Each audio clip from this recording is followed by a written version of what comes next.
मेरे प्यारों, प्रभु यीशु मसीह के नाम से मैं आपको अभिवादन करता हूँ।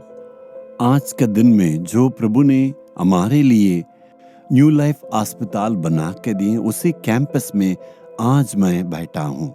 आप मेरे पीछे देख रहे ना, वही हमारा न्यू लाइफ अस्पताल है। बहुत लोग आते हैं, भलाई को प्राप्त करते हैं। प्रभु को धन्यवाद हो।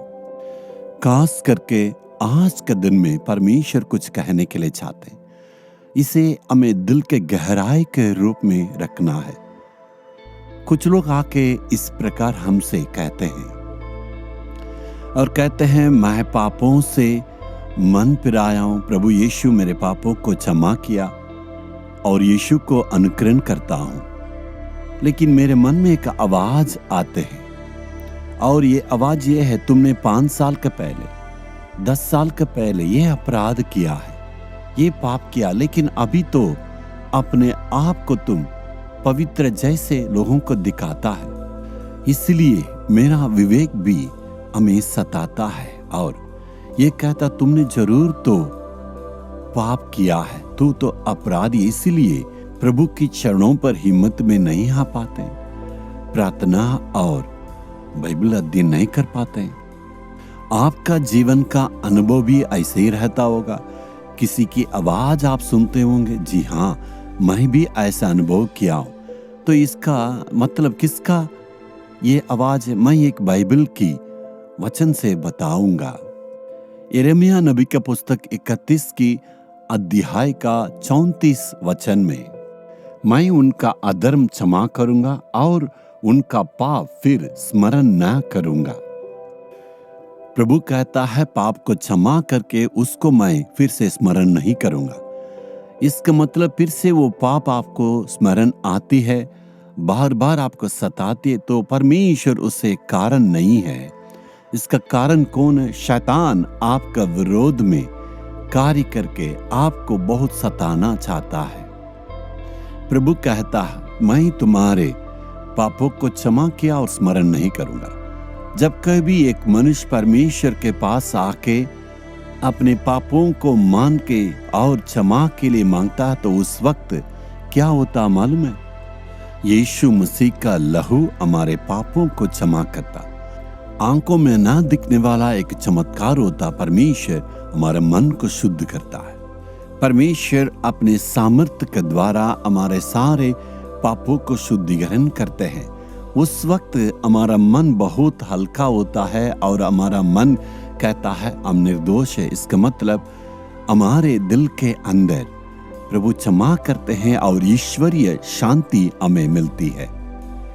पाप की क्षमा करने के बाद दिल में एक ईश्वरीय शांति मिलती है और मन में आनंद होती है, मेरे पाप प्रभु ने क्षमा किया है।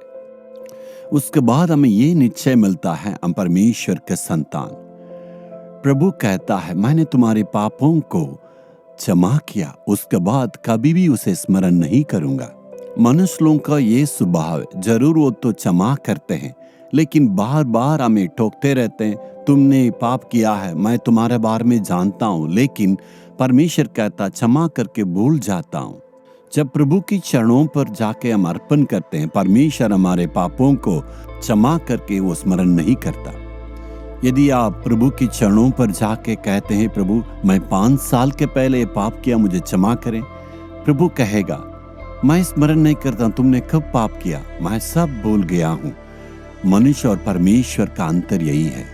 प्रभु हमारे पापों को क्षमा करके वो स्मरण नहीं करता है।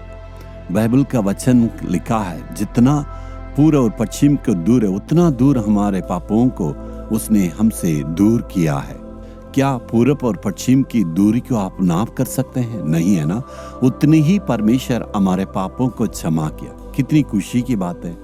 जब यीशु मसीह के पास आके मेरे पापों को मैं मान लेता हूँ, वो मेरे पापों को क्षमा करके और वो भूल जाता है। हमारे अपराधों को वो स्मरण नहीं करता। शैतान ही हमारे विरोध में हमें पापों को स्मरण दिलाता है। शैतान जब कभी आपके पुराने पापों को स्मरण दिलाएगा, तो हम ये कहना है, ए शैतान, मैं परमेश्वर का संतान हूं, परमेश्वर मेरे सारे पापों को क्षमा किया, उसे दूर कर दिया है। पूरे यकीन और विश्वास के साथ शैतान को सामना करने से भागेगा। जब हम संदेह करते हैं, उसी के द्वारा शैतान कार्य करता है। तब आप क्या कहेंगे? हे प्रभु, तूने मेरे पापों को क्षमा किया और अपराधों को स्मरण नहीं किया। प्रभु, धन्यवाद देने से आप आनंदित हो जाएंगे। यदि शैतान आपका विरोध कार्य करता, उसे हमें जय पाना है। हम मिलकर कहेंगे, यीशु, तूने मेरे पापों को क्षमा किया है और उसे भूल गया। धन्यवाद हो। पूरब और पश्चिम में कितनी दूर है, उतनी ही दूर तक हे प्रभु, मेरे सारे पापों को तूने दूर किया है और उसे क्षमा करके मुझे मेरे दिल में आनंद को दिया है। प्रभु यीशु के नाम में आमीन, आमीन।